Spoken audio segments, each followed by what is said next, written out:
Hello my dear student, good morning. Myself PNT sir.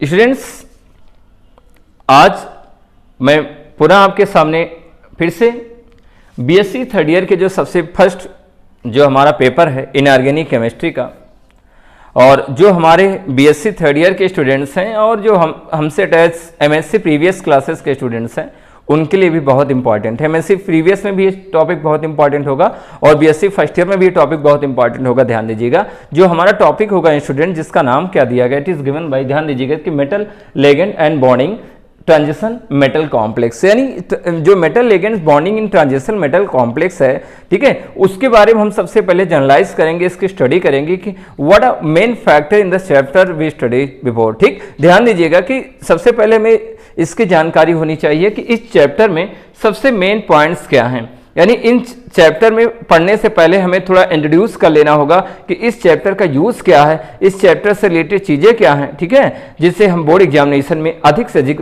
जो marks हमारे होंगे वो ऑब्टेन कर सकते हैं। स्टूडेंट्स, ये ध्यान दीजिएगा, जो सबसे पहला हमारा ये चैप्टर्स है, इस चैप्टर में चूंकि हमें मालूम होना चाहिए कि metal ligands and bonding transition metal complex, इस चैप्टर से पहले हमने क्लास 12 में या प्रीवियस क्लासेस में बीएससी सेकेंड ईयर्स में हमने उन चैप्टर्स के बारे में जाना जहां पर हमने कोऑर्डिनेशन कंपाउंड के बारे में आपको डिस्कस कराया था। स्टूडेंट्स, जो मेटल लिगेंड्स होते हैं, हमें मालूम है कि हमारे लिए हमारे दैनिक जीवन में, यानी हमारी जो एवरीडे इन लाइफ होती है, उसमें कुछ मेटल्स है जो बहुत ज्यादा इनिशियल होती है in medicals area, right, in plants area, in human body area, and some medicines are formation here, you know about this here, ठीक है। आप chlorophyll, in chlorophyll the magnesium metal presentation here to formation of ठीक coordination complex, ठीक है। उसके अलावा हम जानते हैं इन haemoglobin is Fe++ is also presentation here, it also formation of the coordination compound which is most important factor in human body to blood circulation system to maintaining the body system। Student देखिए, ध्यान सबसे पहले क्या है हमारी importance है कि in coordination compounds में जो चीजें हम पिछले टॉपिक्स में प्रीवियस क्लासेस में पढ़ चुके हैं, अब हम उसको थोड़ा विस्तार करके समझाने का प्रयास करेंगे। स्टूडेंट्स, ये चीज ध्यान दीजिएगा कि यहाँ पर जो क्वेश्चंस हमारे प्रोवाइड होंगे ये थोड़ा डिफरेंट आएंगे, वहां पर जो हम बेसिकली पढ़े हैं वो हमारे लिए इंपॉर्टेंस बनेंगे। यहाँ पर हम क्या करते हैं, जो चैप्टर है उसमें थोड़ा और बेसिकली अपर लेवल में जाएंगे, जिससे हमारा जो माइंड मेकअप हो थोड़ा और बेटर तरीके से हो जाए। तो यहाँ ध्यान दीजिएगा, आज का जो हमारा चैप्टर है, ठीक है, कोऑर्डिनेशन, यानी कह सकते हैं कि जो metal ligand bonding in transition metal complex. इसलिए ये बीएससी थर्ड ईयर का जो इनऑर्गेनिक केमिस्ट्री का जो सबसे पहला चैप्टर्स होता है, हर यूनिवर्सिटीज में अपने अपने अलग पेपर्स होते हैं, वहां के ध्यान दीजिएगा सेमेस्टर वाइज एग्जामिनेशन होते हैं, कहीं दूसरे टाइप्स के एग्जामिनेशन स्टार्ट होते हैं, कहीं हम क्या करते हैं प्रीवली मंथली यानी 6 मंथली एग्जामिनेशन होते हैं। तो उनके अकॉर्डिंग बस सारी यूनिवर्सिटीज के जो पेपर्स होंगे, स्टूडेंट जो चैप्टर होगा वो बिल्कुल सिमिलर होगा। तो हमें इसमें कोई प्रॉब्लम नहीं कि हमारा तीसरा पेपर होगा कि चौथा पेपर होगा कि पहला पेपर होगा, बस इतना ध्यान दीजिएगा कि चैप्टर एवरी यूनिवर्सिटी में सब सिमिलर होंगे, हमें पढ़ना उसी बेसिस पे, वो चाहे अवध यूनिवर्सिटी का हो, चाहे एलयू का हो, चाहे वो बीएचयू का हो, चाहे एएलयू, चाहे एएमयू, यानी कहीं का, यानी किसी फॉरेन यूनिवर्सिटी का भी होगा,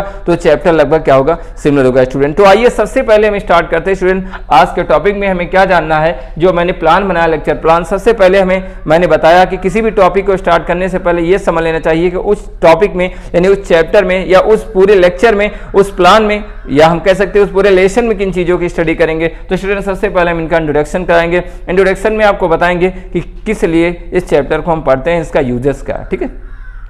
उसके बाद सेकंड हम करते हैं valence bond theory for coordination compounds. Student, ये देखना है कि जो valence bond theory for coordination compound है, किसी कोऑर्डिनेशन कंपाउंड के लिए जो बीबीटी है, इसको शॉर्ट फॉर्म में BBT, this question is very important for you. ये भी आपके लिए बहुत ज्यादा इंपॉर्टेंट क्वेश्चन स्टूडेंट्स है, कम से कम 10 मार्क्स का जो है हमारे बीएससी थर्ड ईयर के पेपर एग्जामिनेशन में, और 5 मार्क का एमएससी प्रीवियस में भी क्वेश्चन रखा जाता है। स्टूडेंट्स, ये सबसे ज्यादा इंपॉर्टेंट। सेकंड हमारा question limitation of valence bond theory. Students, आपको मालूम है जब किसी चीज में कोई ना कोई कमी हो जाती है, प्रॉब्लम्स हो जाती हैं, और उस थ्योरी के द्वारा किसी चीज को अच्छी तरह एक्सप्लेन नहीं कर जाते हैं, अगर कोई हमसे बेटर एक्सपेरिमेंट करता है, कुछ बेटर एक्सप्लेनेशन देता है, कुछ एक्सेप्शन हमारे अंदर प्रोवाइड कराता है, तो हम उनकी लिमिटेशन बना लेते हैं। ध्यान दीजिएगा, अभी लिमिटेशन के बारे में आपको डिस्कशन कराएंगे। स्टूडेंट्स, यहां पर ध्यान दीजिएगा कि limitation of the valence bond theory, ये भी हमें पढ़ना, ये भी बहुत इंपॉर्टेंट चीज है, लगातार क्वेश्चन इनके पूछे गए स्टूडेंट्स। और अभी मैं एक पेपर से आपको समझाएंगे कि इस बार 2020 में जो बीएससी के एग्जामिनेशन हुए उनमें कौन कौन से पेपर स्टूडेंट पूछे गए, ध्यान दीजिएगा। फिर दिया है crystal field theory, CFT the most important theory, ठीक है, ऑफ कोऑर्डिनेशन कंपाउंड, या मैं कह सकता हूं metal ligand bonding in transition metal complex because CFT can explain, ठीक है, by the limitation of BBT it explain why, ठीक है, metal react with ligands by the electrostatic forces and coulombic process between two metals, attraction between them when it formation of the coordination complex।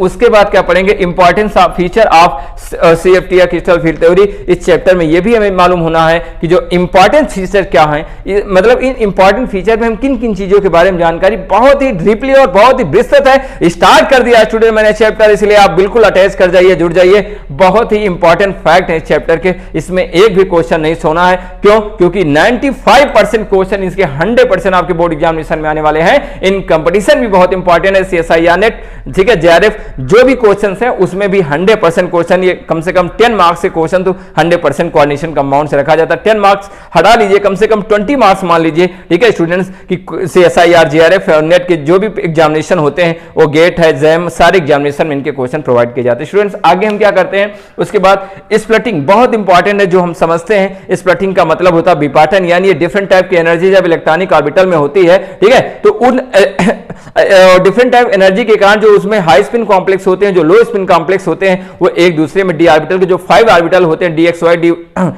dx का square minus y का square dzx dz का square, ये जो 5 orbital होते हैं उसमें dd splitting के कारण वो दो भागों में यानी दो पार्ट में क्या होता है, डिवाइड हो जाते हैं, जिसमें कि एक T2g ऑर्बिटल होता है, एक Eg ऑर्बिटल होता है। उसके लिए dd स्प्लिटिंग एनर्जी यानी डेल टेट्रा निकालना 4.9 इंटू डेल ऑक्ट, किसी भी रूल्स के द्वारा हम उसको फाइंड आउट कर लेते हैं। अभी आगे चल के जब CFSC ने crystal field splitting energy calculate करेंगे स्टूडेंट, तो उसके बारे में आपको वहां पर डिस्कशन करके हम समझा देंगे स्टूडेंट। उसके बाद हम जाते हैं splitting of the D orbital in tetrahedral complex. Student tetrahedral complex की जब हम निकाल लेते हैं तो उसके बाद हम क्या करते हैं, टेट्राहेड्रल कॉम्प्लेक्स में जाते हैं।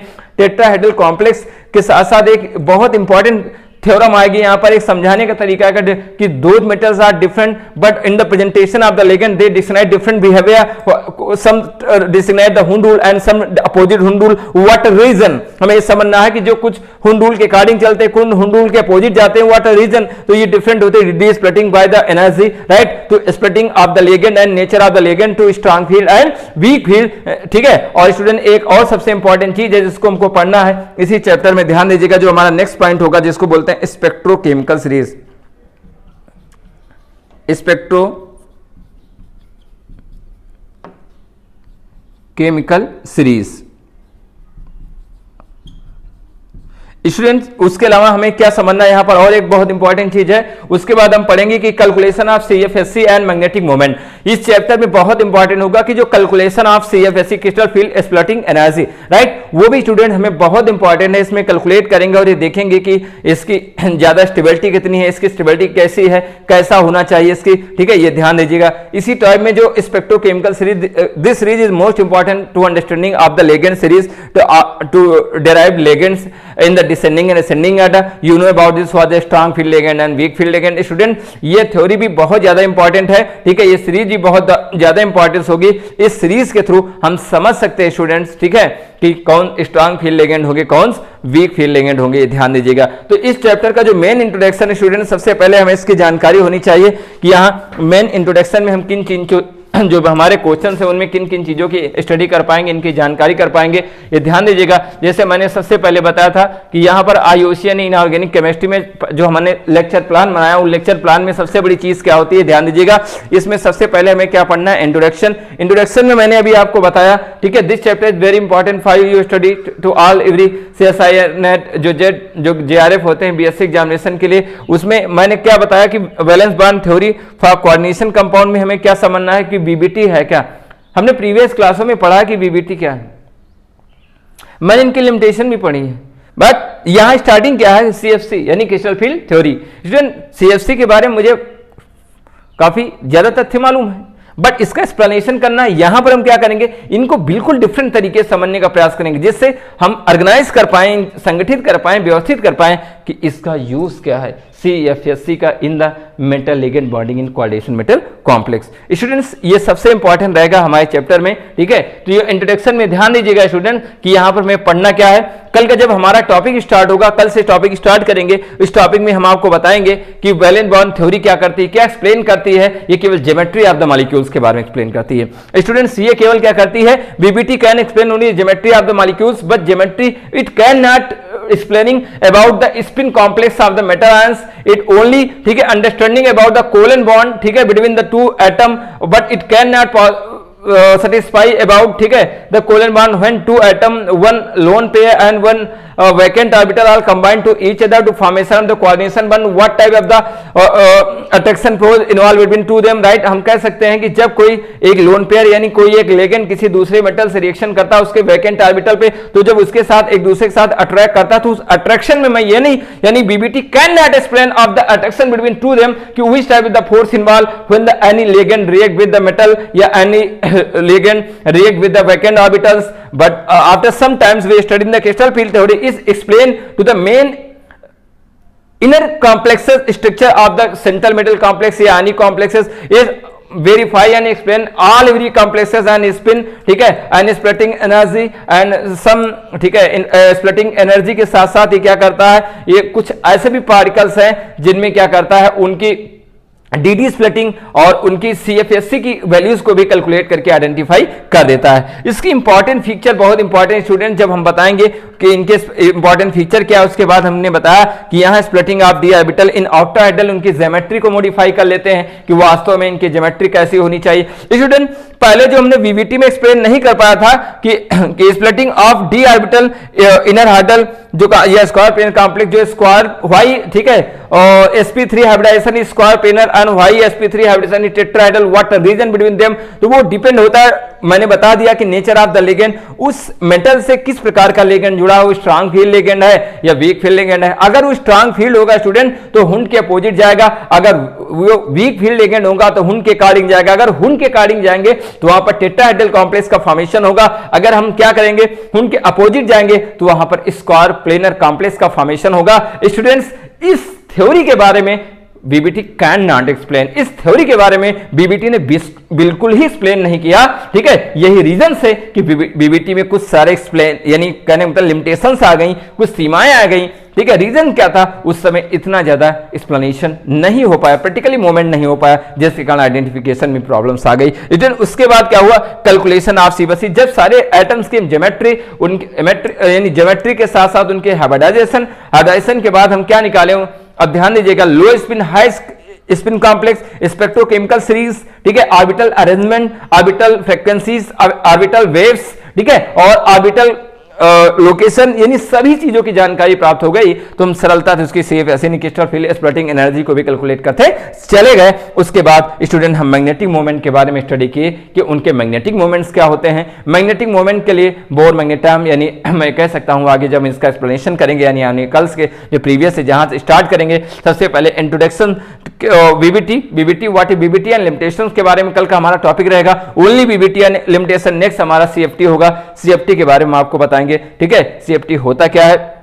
उसके बाद सारे टॉपिक्स की हम स्टडी आपको कराते रहेंगे। स्टूडेंट लगातार हमारे चैनल्स को ध्यान दीजिएगा, शेयर करिए, सब्सक्राइब करिए, जिससे हम जो BSc के जो स्टूडेंट्स हैं, ठीक है, जो अभी तक संपर्क में नहीं आए हैं, ठीक है, अपने स्टूडेंट जो भी मित्र हैं उनको हमारे चैनल को शेयर करिए, जिससे आने वाले लेक्चर्स को पढ़ पाएं, अच्छी तरह समझ पाएं और ज्यादा से ज्यादा अच्छे कंटेंट्स देने का हम प्रयास करेंगे। और ध्यान दीजिएगा इस कंटेंट के अलावा हम अपनी इंस्टाग्राम पर कुछ, या हम कह सकते हैं टेलीग्राम पर अपनी साइट पर द्वारा नोट्स भी प्रोवाइड कर देंगे, जिससे आपको स्टडी करने में कोई प्रॉब्लम नहीं होगी। तो स्टूडेंट आज के लेक्चर में इतना ही, केवल हम डीप इंट्रोडक्शन के बारे में कि किन किन चीजों को इस चैप्टर में पढ़ना है, क्या इंपॉर्टेंस है, ध्यान दीजिएगा। और इस चैप्टर से रिलेटेड मैंने कहा था कि एक पेपर मैं प्रोवाइड कराऊंगा जो BSc एग्जामिनेशन से रिलेटेड है। स्टूडेंट एक पेपर 2020 में आए जो RMLU में, इसमें क्वेश्चन भी आया था, why delta T smaller than delta, ध्यान दीजिएगा, नॉट हम कह सकते हैं, या why delta del tetrahedral is smaller than del octahedral, ये क्वेश्चन इसी से रखा गया स्टूडेंट, बहुत इंपॉर्टेंट था। उसके बाद calculation the number of unpaired electron if 3 and octahedral weak field, student ये भी इसी चैप्टर से क्वेश्चन इस बार आया है, बहुत इंपॉर्टेंट था। Right the spectrochemical structure and product A and B following reaction, जब हम आपको समझाएंगे इसके अंदर तो बड़े कॉम्पिटिटिव क्वेश्चन आ रहे हैं। द मैग्नेटिक मोमेंट ऑफ दिया गया 0F6 3- इसमें भी दिया गया है कि यानी कोबाल्ट दिया गया है, COF6 3- इसमें दिया गया है, जिसके उसके बाद दिया गया why Cr3 plus ion always form paramagnetic complex. This is most important important question student. यहां पर मैग्नेटिक मोमेंट्स के बाद क्या होगा, पैरामैग्नेटिक और डायमैग्नेटिक सब्सटेंस के बारे में और उनके कलर्स के बारे में भी स्टडी किया जाएगा, जो बहुत ज्यादा इंपॉर्टेंट रहेगा स्टूडेंट। बीएससी के लिए कम से कम 45 मार्क्स के लिए ये सबसे ज्यादा इंपॉर्टेंट चैप्टर होगा हमारा, जो हम लगातार पढ़ते जाएंगे। ध्यान दीजिएगा, जितनी भी चीजें हम प्रोवाइड कराएंगे, कल से हमारे सारे स्टूडेंट जो है चैनल पे आ जाएंगे, जिससे जिन चीजों को हम पढ़ाने का प्रयास करें वो लगातार प्रिपेयर करते रहें, जिससे उनकी एग्जामिनेशन प्रॉब्लम ना हो। Thank you, bye bye all students.